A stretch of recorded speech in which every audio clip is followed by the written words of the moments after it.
महाराष्ट्र के हमारी जो बाल भारती करके एक पाठ्य पुस्तक है उसमें था कि लांडगा आला रे आला, यानी जो ये होता है क्या बोलते हैं उसको लांडगे को हिंदी में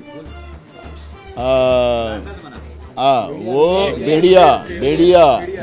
सर ये केंद्रीय सरकार का ये कहना है, मोदी सरकार का, कि जो 4 साल के लिए लोगों को अलॉट किया जाएगा, सेना में भर्ती किया जाएगा, उसके बाद केंद्र की जितनी भी सरकारी नौकरियां हैं, चाहे असम राइफल हो या सीआईएसएफ की जो है टुकड़ी हो, उसमें इनका अपॉइंटमेंट किया जाएगा, प्रेफरेंस दिया जाएगा, हर जगह इस योजना का उन्हें लाभ दिया जाएगा। उन्हें जहां कहीं भी वो जाएंगे वो हर जगह प्रेफरेंस मिलेगी, बेरोजगारी उनकी नहीं होगी, इसकी गारंटी ले रहे हैं। इसको किस तरीके से ये झूठ का कैसे विश्वास करेंगे कोई? तुमने 2 कोटी युवाओं को हर साल नौकरी देने की बात आपने की थी। आपने 2 कोटी युवाओं को तो हर साल देने की जगह उनके जो नौकरी लगी थी वो भी छीन लिए, तो तुम्हारे पे विश्वास कौन करेगा? झूठ पे झूठ बोलने के बाद हम लोगों को एक लेसन था, महाराष्ट्र के हमारी जो बाल भारती करके एक पाठ्य पुस्तक है उसमें था कि लांडगा आला रे आला, यानी जो ये होता है क्या बोलते हैं उसको लांडगे को हिंदी में वो भेड़िया। तो भेड़िया चराने वाला जब जाता था तो जंगल के किनारे जाके जोर से चिल्लाता था, गांव वाले लोग बोले कि बकरी बचाने जाओ। ऐसे 1 बार 2 बार किया, लेकिन तब गए तो वो भेड़िया जोर जोर से हंसता था, जैसे पेट्रोल पंप में फ़ोटो लगे हैं जोर जोर से हंसने वाले, वैसे ही। तो फिर लोगों ने बोला कि ये झूठ बोलता है। आखिरी जब सही में भेड़िया आया और सब बकरी खा गए, ये चिल्लाते रह गया, कोई गया नहीं बचाने। आज परिस्थिति केंद्र सरकार की उसी तरह है, इसी कहानी को लागू होती है कि बार बार झूठ बोलकर युवाओं के साथ, किसानों के साथ, इस देश के गरीबों के साथ, छोटे उद्योगों के साथ आपने जो झूठ बोलकर अपनी नैया पार करते रहे, अब नैया डूबने का समय आ गया।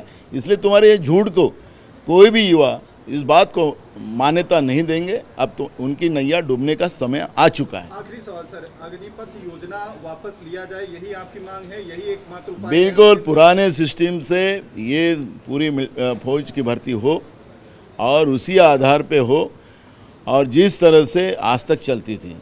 ये तुम्हारे जुमले अब नहीं चलेंगे, क्योंकि आप बार बार जुमले की बात करते हो, खुद के ही जुमले। हमने थोड़ी बोला था 15 लाख देने का, हमने थोड़ी किसान का कर्जा माफ़ करने का बात किया था, वो जुमला था। तो ये अब जुमले तुम्हारे नहीं चलेंगे। जो सिस्टम है तुरंत पूरे रेल की हो, तुमने तो सब प्राइवेटीकरण करना शुरू कर दिया है, आरक्षण ख़त्म करना शुरू किया है। ये सब बातें अब युवा हमसे ज़्यादा समझते हैं, और इसलिए कुर्सी पर बैठे हुए नेताओं ने इतना अंधी आग करके बिल्ली जैसे दूध पीती है और मेरे को कोई नहीं देख रहा है, ऐसा अगर कोई केंद्र में बैठकर अपनी राजनीति को रोटियां सेकने वाले हो तो उनको अब समझना चाहिए।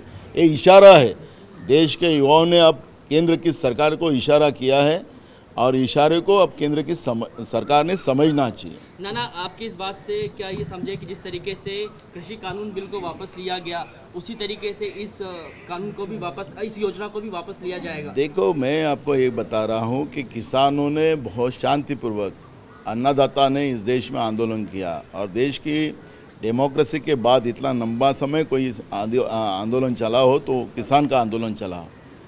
लेकिन देश के प्रधानमंत्री अन्नदाता से बात भी नहीं की है। आखिरी उनको आंदोलनजीवी कहा गया, उनको आतंकवादी कहा गया, उनको नक्सलवादी कहा गया। क्या देश के युवाओं को भी उस लाइन पे लाके खड़ा करना चाहते हो? क्या ये बच्चों को भी आतंकवादी नक्सलवादी बनाना चाहते हो? क्या उनको आंदोलनजीवी और देशद्रोही बोलना चाहते हो? ये सवाल इस मुद्दे से खड़े हो रहे हैं। गलती आप करोगे, देश को तोड़ने की गलती आप करोगे, देश की सुरक्षा से आप छेड़खानी करोगे, और गलती का आरोप हमारे युवाओं को लगाओगे। जिस तरह अगर गलती से हमारे ये बच्चों के ऊपर गलत आरोप लगाए गए तो फिर कांग्रेस इस बात को नहीं सहेंगी, क्योंकि युवा ताकत हमारी ताकत है, देश की ताकत है, हमारे आने वाला भविष्य, हमारे देश का भविष्य है। इस भविष्य से अगर छेड़खानी करने का काम अगर नरेंद्र मोदी की सरकार करती है तो कांग्रेस कतई इस बात को मान्य नहीं करेगी।